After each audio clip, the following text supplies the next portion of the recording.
اہل سرسار کی ایک قوم جسے قوم سبا بھی کہا جاتا ہے،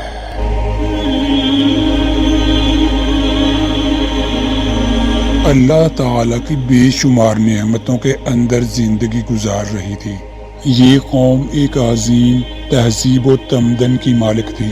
حضرت داؤد علیہ السلام اور حضرت سلیمان علیہ السلام کی باعظمت حکومتوں کے بعد ان کی حکومت زبان زد خاص و عام تھی۔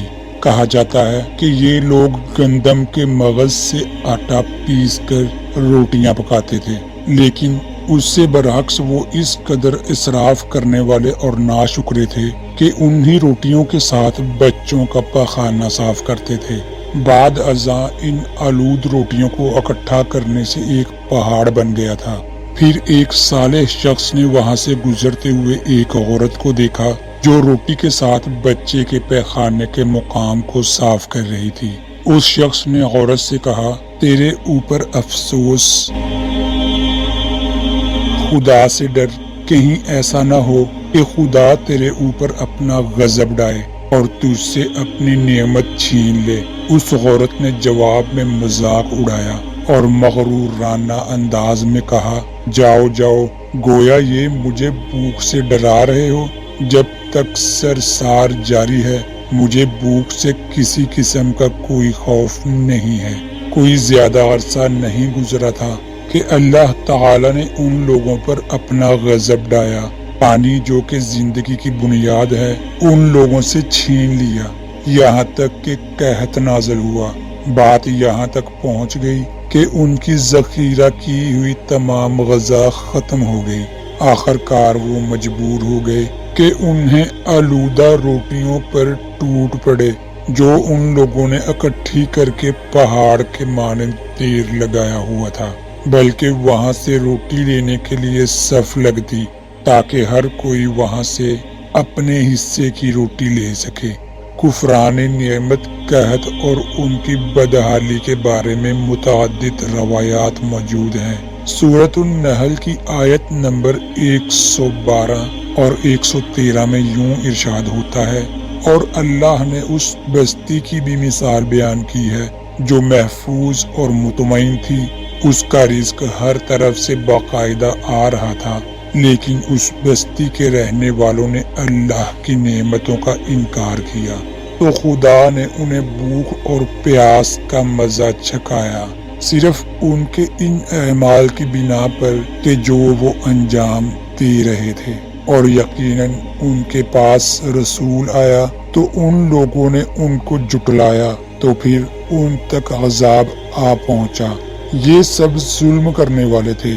اسی قوم سبا کے بارے میں ایک اور واقعہ بیان ہوتا ہے کہ ان لوگوں نے اپنی زراعت کو بہتر طور پر کاشت کرنے کے لیے پانی ذخیرہ کرنے کی خاطر بلک کے 2 پہاڑوں کے درمیان ایک بہت بڑا بند مارب تعمیر کیا ہوا تھا۔ سوراخ اور دوسرے پہاڑوں سے گزرا ہوا پانی اس بند میں آ کر وافر مقدار میں جمع ہو جاتا تھا۔ قوم سبا نے اس پانی سے صحیح طور پر استفادہ کرتے ہوئے وسیع و عریض اور بہت سے خوبصورت باغات لگائے اور کھیتی باڑی کو رونق بخشی۔ ان باغات کے درختوں کی شاخیں اس قدر پھلوں سے لدی ہوئی ہوتی تھیں کہ کہتے ہیں کہ اگر کوئی شخص سر پر ٹوکری رکھ کر ان کے نیچے سے گزرتا تو پھل خود بخود ٹوکری میں گرنا شروع ہو جاتے اور قلیل مدت میں ٹوکری تازہ پھلوں سے بھر جاتی، لیکن نعمتوں کی کثرت سے انہیں شکر کرنے کے بجائے سرمست اور غافل کر دیا تھا، یہاں تک کہ ان کے درمیان بہت بڑا طبقاتی نظام وجود میں آ چکا تھا۔ ان میں سے صاحب اقتدار لوگوں نے کمزوروں اور ضعیفوں کا خون چوسنا شروع کر رکھا تھا، یہاں تک کہ ان لوگوں نے خدا سے ایک احمقانہ التماس کیا جس کا ذکر سورۃ الصبا کی آیت نمبر 19 میں ملتا ہے۔ انہوں نے کہا، خدایا ہمارے سفروں کے درمیان فاصلہ زیادہ کر دے۔ انہوں نے اللہ تعالی سے یہ التماس اس لیے کیا تاکہ غریبوں، بے نواح لوگوں، غمرہ اور ثروت مند ان کے ہمراہ سفر نہ کریں۔ ان کی خواہش یہ تھی کہ آبادیوں کے درمیان خشکی ہو اور فاصلہ بہت زیادہ ہو، تاکہ تہی دست اور کم آمدنی والے لوگ ان کی طرح سفر نہ کر سکیں۔ اللہ تعالی نے ان مغرور پیٹ کے پجاریوں پر اپنا غضب نازل کیا۔